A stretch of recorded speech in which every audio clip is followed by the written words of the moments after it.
Question number 3, predict the molecular geometry of methane using the VSEPR method. So we have methane is CH4, and we have 4 valence electron for carbon, we have 1 valence electron for hydrogen, we have 4 hydrogen, so total we'll get 8.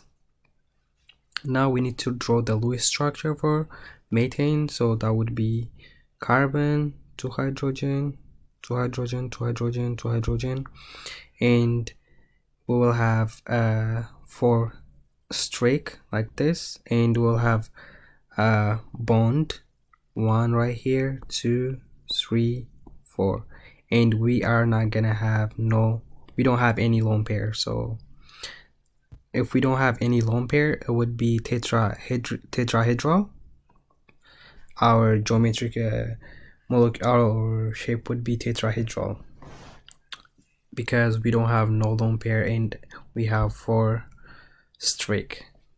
Thank you.